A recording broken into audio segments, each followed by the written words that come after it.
আল্লাহ পাক রব্বুল আলামিন কুরআনুল কারীমের মধ্যে ইরশাদ করেছেন ওয়ামা উমিরু ইল্লা লিয়াবুদুল্লাহা মুখলিসিনা লাহুদ-দ্বীন। পৃথিবীর সমস্ত ঈমানদার মুমিন মুসলমান সকলকে হুকুম করা হয়েছে তারা যেন ইবাদত শুধুমাত্র কেবলমাত্র আল্লাহর জন্য করে, ইখলাসের সাথে করে। কারণ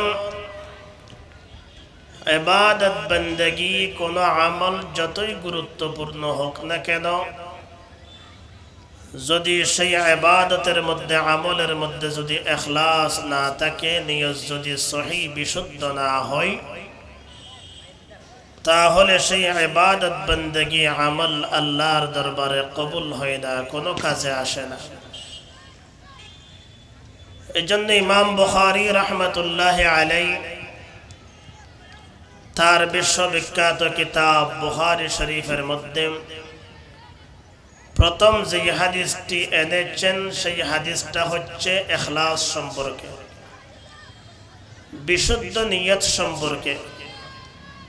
আল্লাহ রাসূল ইরশাদ করেছেন ইন্নামাল আ'মালু বিন্নিয়াত।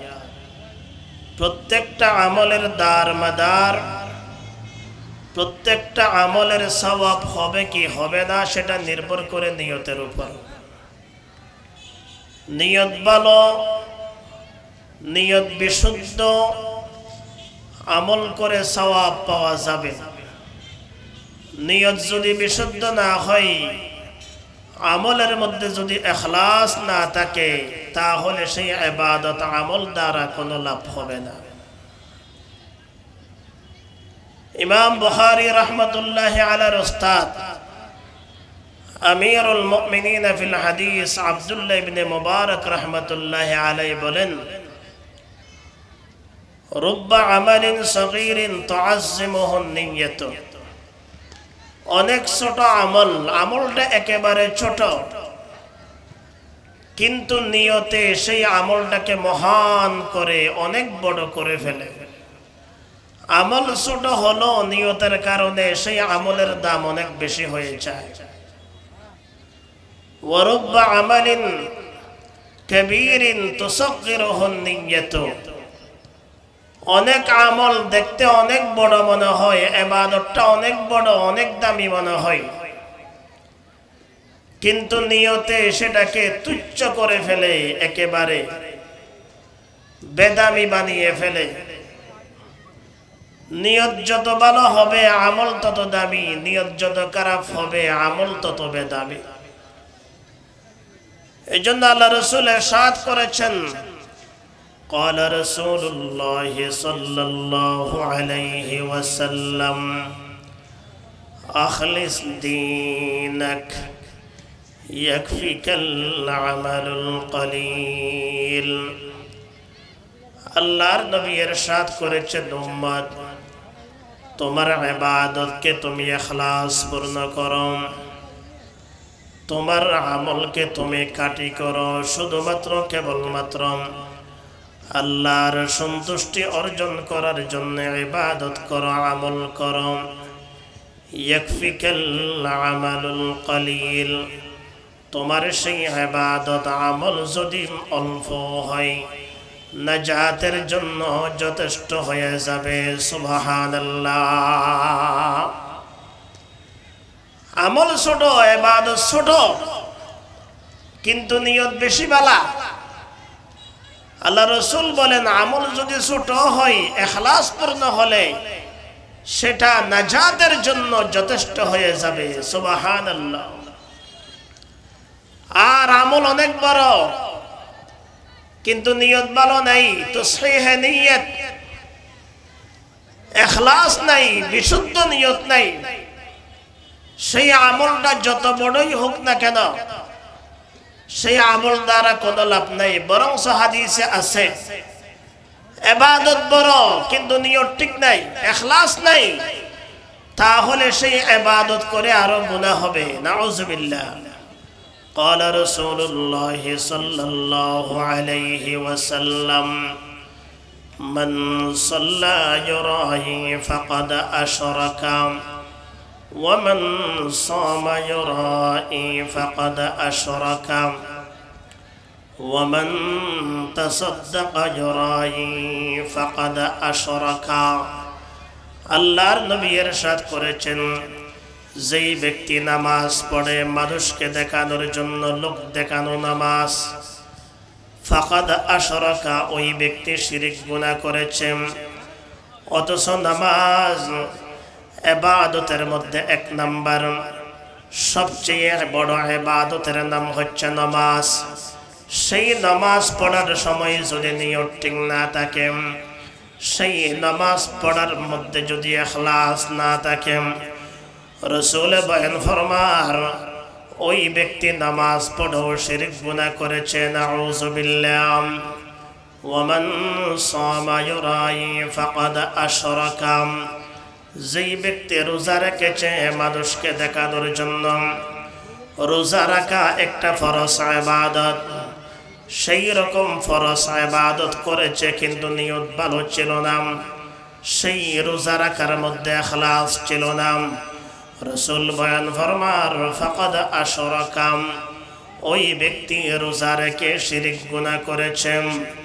ওয়া মান তাসাদ্দাকা ইউরাই ফাকাদ আশরাকা, যেই ব্যক্তি সাদাকা করেছেন, যাকাত দিয়েছে, ফিতরা দিয়েছে, নফল সাদাকা করেছে, মসজিদের বিল্ডিং, মাদ্রাসার বিল্ডিং করে দিয়েছেন, কিন্তু মানুষকে দেখানোর জন্য, যেন মানুষ তাহাকে দানবীর বলে, দানশীল বলে, সাদাকা করেছে কিন্তু ইখলাস ছিল না, নবীজি বলেন ফাকাদ আশরাকা, ওই ব্যক্তি সাদাকা করে শিরক গুনাহ করেছে, নাউযু বিল্লাহ।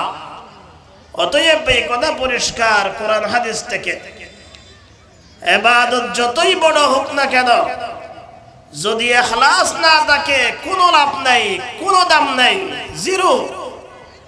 ইবাদত যতই ছোট হোক না কেন, যদি ইখলাস থাকে, সেই ইবাদতের দাম আল্লাহর কাছে সবচেয়ে বেশি। সুবহানাল্লাহ। এই জন্য আমল করতে হবে একমাত্র আল্লাহর রেজামন্দি হাসিল করার জন্য। ইবাদত করতে হবে ইখলাসের সাথে। ইখলাস যত বেশি হবে, আমলের দাম তত বেড়ে যাবে। সুবহানাল্লাহ। এই জন্য যারা বড় বড় আল্লাহর ওলি, যারা বড় বড় আল্লাহওয়ালা, এরা সবাই আল্লাহওয়ালা হয়েছে, বড় বড় ওলি হয়েছে ইখলাসের কারণে। ইবাদত করেছে একমাত্র আল্লাহর সন্তুষ্টি হাসিল করার জন্য। ওমিয়া বুখারী শরীফের লেখক ইমাম বুখারী রাহমাতুল্লাহি আলাইহির কিতাব পৃথিবীর মধ্যে আজকে এত গ্রহণযোগ্য হয়েছে কারণ ইমাম বুখারী রাহমাতুল্লাহি আলাইহির ইখলাস। ইমাম বুখারী শরীফ লিখেছেন 16 বছরে। বুখারী শরীফ লিখতে সময় গিয়েছে 16 বছর। কিতাবের মধ্যে আসছেন ইমাম বুখারী রাহমাতুল্লাহি আলাইহি 16 বছর পর্যন্ত রোজা রেখেছেন। তিনি যেই রোজা রেখেছেন সেটা কেউ জানতো না, এমনকি নিজের খাদেমও জানতো না, নিজের পরিবারের লোকেরাও জানতো না। কিতাবের মধ্যে আছেন নিজের পরিবারের লোকেরা ইমাম বুখারী রাহমাতুল্লাহি আলাইহির জন্য দিনের বেলা খানা পাঠাইতেন। ইমাম বুখারী রাহমাতুল্লাহি আলাইহি সেই কানা খাদেম নিয়ে যেতেন। ইমাম বুখারী তো রোজা, পরিবার মনে করে রোজা রাখে নাই, খাদেম মনে করে রোজা রাখে নাই, সেই মনে করে খানা পাঠাইতাম। ইমাম বুখারী রাহমাতুল্লাহি আলাইহি সেই খানাগুলা তার কাছে নিয়ে যাওয়ার পরে খাদেমকে বলতেন, তুমি চলে যাও, কিছুক্ষণ পরে এসে টিফিন কেরিয়ে নিয়ে যাইবাম। খাদেম যখন চলে আসতাম, ইমাম বুখারী রাহমাতুল্লাহ আলাইহি একজন তালেবে ইলমকে ডেকে, একজন কোরআনের ছাত্রকে ডেকে সেই খানা দিয়ে মেহমানদারি করে দিতেন। সুবহানাল্লাহ। 16 বছর পর্যন্ত রোজা রেখেছেন, নিজের স্ত্রী পর্যন্ত জানে না, নিজের খাদেম পর্যন্ত জানে না। এত ইখলাসের সাথে কাজ করেছেন, এত ইখলাসের সাথে কিতাব লিখেছেন উমিয়া। এই জন্য ইমাম বুখারী রহমতুল্লাহ আলাইহি আল্লাহর কাছে কত দামি হয়েছেন। ইমাম বুখারী রহমতুল্লাহ আলাইহির লিখিত কিতাব বুখারী শরীফ আসমানের নিচে জমিনের উপরে কোরআনের পরে শ্রেষ্ঠ কিতাবের মর্যাদা পেয়েছে। সুবহানাল্লাহ। এই জন্য যারা আল্লাহর ওলি হয়েছেন, যারা দামি হয়েছেন, ইখলাসের সহিত ইবাদত করে দামি হয়েছেন, চট্টগ্রামের পটিয়া মাদ্রাসার বাণী আল্লামা মুফতি আজিজুল হক সাহেব রহমতুল্লাহ আলাইহি যখন পটিয়া মাদ্রাসা প্রতিষ্ঠা করেছেন, দুশমনেরা কত কষ্ট দিয়েছেন, মাদ্রাসা আগুন দিয়ে জ্বালিয়ে দিয়েছেন। হুজুর যখন মাদ্রাসা থেকে বের হতেন তখন বেদাতিরা মুসলমান দরগা পূজারী মুশরিকরা হুজুরের গায়ে বিভিন্ন ডিল ছুটতেন, পাথর ছুটতেন, এমনকি হোটেলের যেই আল্লাহু আকবার ছাই ছিল, কয়লা ছিল, সেগুলা হুজুরের গায়ের মধ্যে নিক্ষেপ করতেন। এত কষ্ট করে হুজুর মাদ্রাসা করেছেন। হুজুর বলতেন তারা এত কষ্ট দেয়, মাদ্রাসার জন্য এত কষ্ট হয়, তারপরও কোনো টেনশন নেই, কারণ আমি যাহা করি সব তো আল্লাহকে সন্তুষ্ট করার জন্য করি। আল্লাহ যদি আমার উপর সন্তুষ্ট হয়ে যায়, রাজি হয়ে যায়, তাহলে দুনিয়ার সমস্ত কষ্ট আমার জন্য তুচ্ছ হয়ে যাবে। সুবহানাল্লাহ।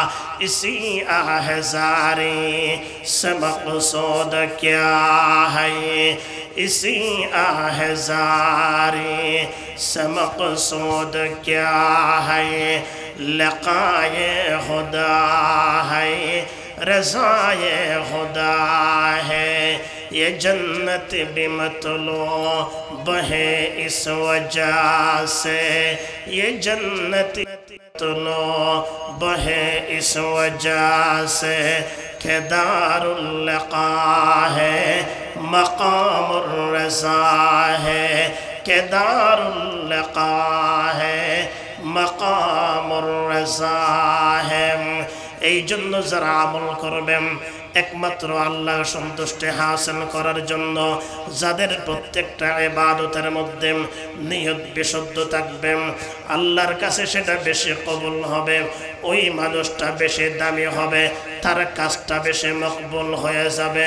অবিয়াম ইবাদত যত বেশি বড় হোক না কেন, আমল যত গুরুত্বপূর্ণ হোক না কেন, যদি আমলের মধ্যে ইখলাস না থাকে, সেই আমল করো জাহান্নামে যেতে হবে। নাউযুবিল্লাহ। মুসলিম শরীফের হাদিস, হযরতে আবু হুরায়রা রাদিয়াল্লাহু তাআলা আনহু বলেন, قال رسول الله صلى الله عليه وسلم إن أول الناس يقضى يوم القيامة عليه رجل استشهد। আল্লাহর নবী ইরশাদ করেছেন, কাল কিয়ামতের দিন, মুসিবতের সময় সর্বপ্রথম বিচার করা হবে তিনজন মানুষের বিচার হবে। এক নম্বরে বিচার হবে শহীদের, দুই নম্বরে বিচার হবে একজন আলেমের, তিন নম্বরে বিচার হবে একজন দানবীরের।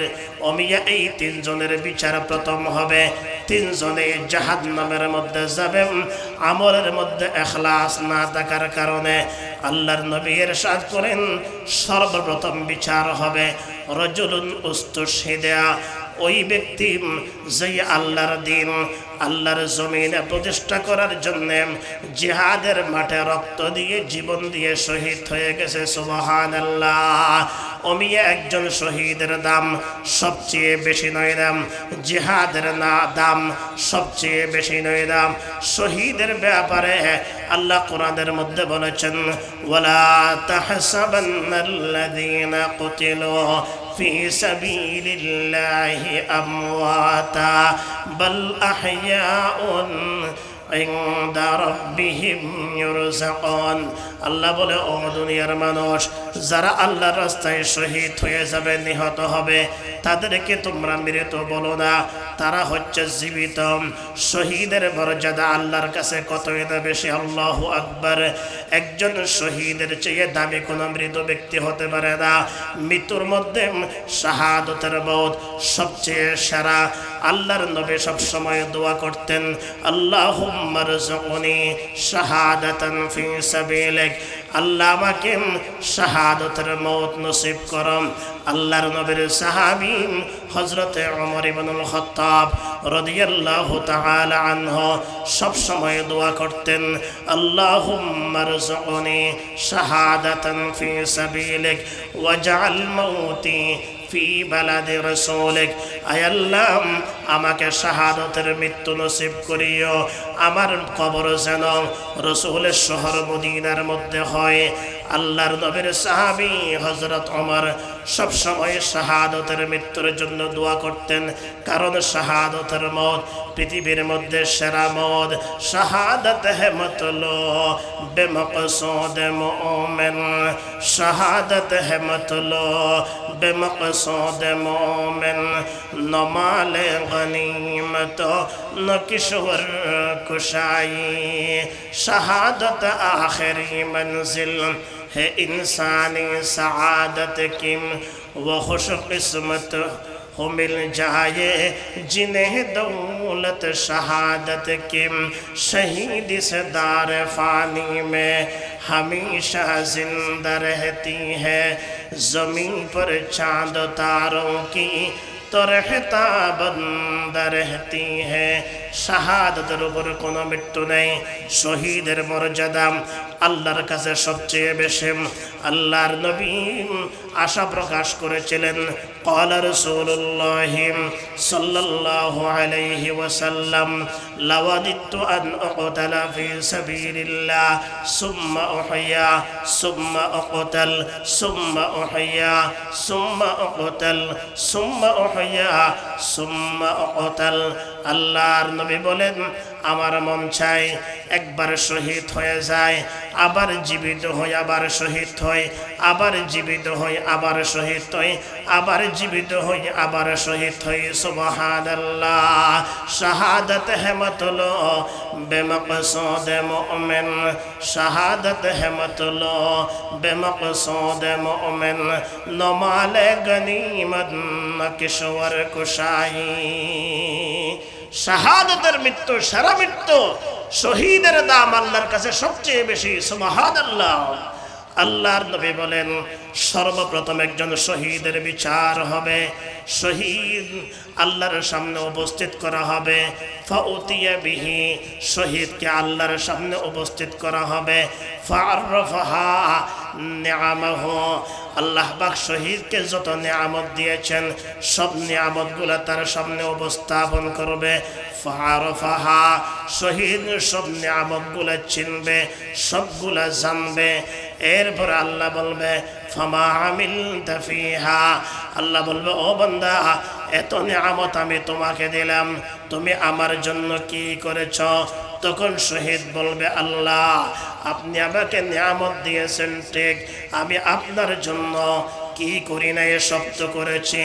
এমনকি আপনার দিন, আপনার জমিনে প্রতিষ্ঠা করার জন্য আপনার রাস্তায় জিহাদ করে করে আমি শহীদ পর্যন্ত হয়ে গেছে। এই কথা বলার পরে আল্লাহ বলবে, কাযাবতা, ও বান্দা তুমি মিথ্যা বলেছ, তুমি জিহাদ করেছ ঠিক, জিহাদের মাঠে মারা গেছো ঠিক, কিন্তু তুমি যে জিহাদ করেছ, তুমি যে শহীদ হয়েছ, তোমার নিয়ত ভালো ছিল না, আমার সন্তুষ্টি অর্জন করার জন্য জিহাদ করো নাই। তুমি তো জিহাদ করেছ লিয়ুকাল জারিউন, মানুষ যেন তোমাকে বলেন তুমি একজন বাহাদুর, তুমি একজন বীর মুজাহিদ। এই উপাধি পাওয়ার জন্য, মানুষের কাছে প্রশংসিত হওয়ার জন্য, মানুষের কাছে বাহবা পাওয়ার জন্য জিহাদ করে শহীদ হয়ে গেছ। মানুষ তো তোমাকে বলেছে তোমাকে মানুষ বাহাদুর বলেছে, তোমাকে মানুষ মুজাহিদ বলেছে, যা পাওয়ার দুনিয়ার মধ্যে পেয়ে গেছো, লা নসিবা লাকা ফিল আখিরা, পরকালে তোমার কোনো অংশ নেই। এই কথা বলেন মুসলমান। আল্লাহ নবী বলেন ওই শহীদকে উপুট করে জাহান্নামের মধ্যে নিক্ষেপ করা হবে। নাউযুবিল্লাহ। একজন ব্যক্তি শহীদ হয়েছে, শাহাদাতের শ্রেষ্ঠ মওত পেয়েছে, তারপরও সেই জাহান্নামের মধ্যে যাবে ইখলাস না থাকার কারণে, নিয়ত ভালো না থাকার কারণে।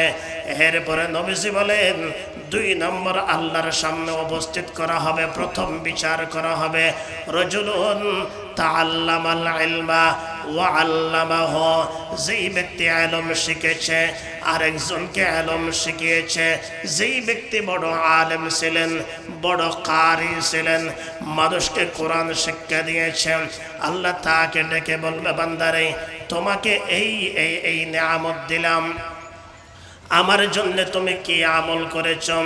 এই কথা বলার পরে আলেম বলবে যে আল্লাহ আমি তো ইলম হাসিল করেছিলাম, কোরআন পড়েছিলাম, সব সময় মানুষকে কোরআন পড়িয়েছে, সব সময় মানুষকে আমি ইলমের শিক্ষা দিয়েছে। আল্লাহ বলবে বান্দারে সব ঠিক আছে, তবে কাযাবতা, তুমি মিথ্যা বলেছ, তুমি আমার জন্য করো নাই, তুমি ইলম হাসিল করেছ, মানুষকে ইলম শিক্ষা দিয়েছ, কোরআন পড়েছ, লিয়াকালা কারিউন, যেন তোমাকে মানুষ কারি সাহেব বলে, তোমাকে মানুষ বড় আলেম বলে। এই উদ্দেশ্যে তুমি দুনিয়ার মধ্যে ইলমের খেদমত করেছ, কোরআনের খেদমত করেছ, দুনিয়ার মধ্যে মানুষ তোমাকে কারি সাহেব বলেছে, দুনিয়ার মধ্যে মানুষ তোমাকে আলেম বলেছে, যাহা পাওয়ার দুনিয়ার মধ্যে পেয়ে গেছো, লা নসিবা লাকা ফিল আখিরা, পরকালে তোমার অংশ নেই। এই কথা বলেন ওই ব্যক্তিকে উপুট করে জাহান্নামের মধ্যে নিক্ষেপ করা হবে। নাউযুবিল্লাহ। ওমি একজন আলেম, একজন কারি, যিনি ইলম শিখেছে, ইলমের খেদমত করেছে, কোরআন পড়েছে, মানুষের সামনে কোরআন পড়িয়েছে। এই যে কোরআনের খেদমত, ইলমের খেদমত পৃথিবীর মধ্যে সেরা খেদমত নয় না?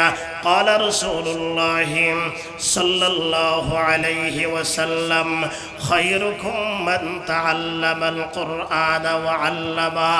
আল্লাহর নবী ইরশাদ করেছেন তোমাদের মধ্যে শ্রেষ্ঠ ব্যক্তি যে কোরআন পড়ে আরেকজনকে কোরআন পড়ায়, যেই আলেমের জন্য ওমিয়া আসমানের সব মখলুক দোয়া করে, জমিনের মখলুক দোয়া করে। ওয়া ইন্নাল আলিমা ইয়াস্তাগফিরু লাহু মান ফিস সামাওয়াতি ওয়া মান ফিল আরদি হাত্তাল হিতান ফি জাওফিল মা। যেই আলেমের জন্য আসমানের সমস্ত মখলুক ইস্তিগফার করে, জমিনের মখলুক ইস্তিগফার করে, এমনকি পানির মধ্যে মাছ পর্যন্ত ইস্তিগফার করে, গর্তের মধ্যে পিপিলিকা পর্যন্ত ইস্তিগফার করে। যেই আলেমে গুম গেলে, যেই ব্যক্তি আলেম নয় আবেদ, আবেদে ইবাদত করে, আলেমে গুম যায়, আলেমের গুমের ফজিলত আবেদের তাহাজ্জুদের চেয়ে বেশি। সুবহানাল্লাহ। यही है जिनके सोने को फजीलत है इबादत पर, यही है जिनके सोने को फजीलत है इबादत पर, इन्हीं के इत्तिका पर ना ज़िक्रती है मुसलमानी, इन्हीं की शान को ज़ीबा नबूवत की वरासत है, इन्हीं के काम है दीनी मरासिम की नगहबानी, रहे दुनिया में और दुनिया से बेताल्लुक़ हो, फिरे दरिया में और हरगिज़ न कबड़ों को लगे पानी, अगर खिलवत में बैठे हो तो जलवत का मज़ा आए, अगर खिलवत में बैठे हो तो जलवत का मज़ा आए, और आए अपने जलवत में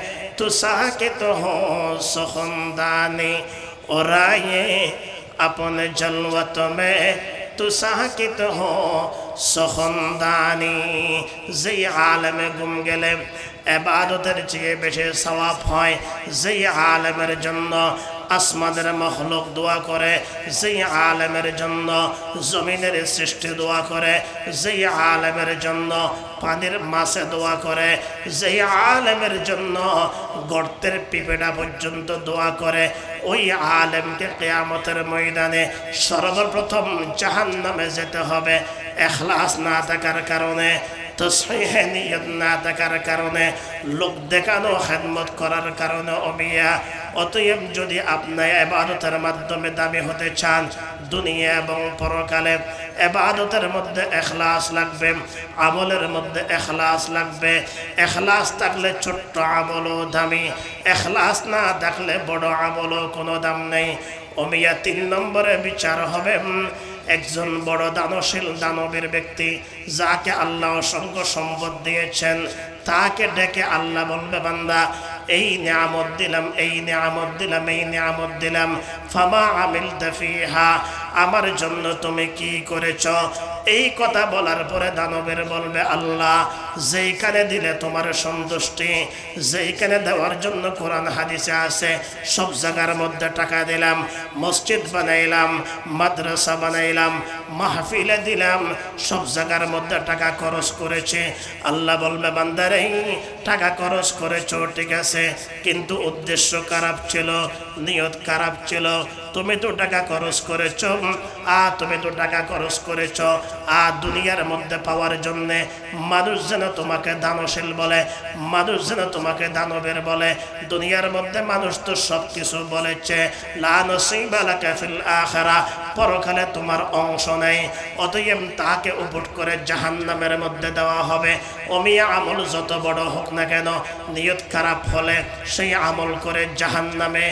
আর যদি আমল ছোট হয়, নিয়ত ভালো হলে সেই আমল নাজাতের জন্য যথেষ্ট হয়ে যাবে। আখলিস দীনাকা ইয়াকফিকাল আমালুল কলিল। এই জন্য নবী বলেন, বান উম্মত তোমার ঈমানকে কাটি করো, ইবাদত কাটি করো, আমল কাটি করো, অল্প আমলই নাজাতের জন্য যথেষ্ট হয়ে যাবে। সুবহানাল্লাহ। অতএব প্রত্যেকটা আমল যেন ইখলাসপূর্ণ হয়, প্রত্যেকটা ইবাদত করার পূর্বে নিয়ত যেন বিশুদ্ধ হয়ে যায়, সেটা চিন্তা করে ইবাদত করতে হবে। আল্লাহ পাক আমাদের সকলকে সহিহ কথাগুলো বোঝার, সেই মতো আমল করার তৌফিক নসিব করুন, আমিন। ওয়া মা আলাইনা ইল্লাল বালাগুল মুবিন। আসসালামু আলাইকুম ওয়া রাহমাতুল্লাহি ওয়া বারাকাতুহু।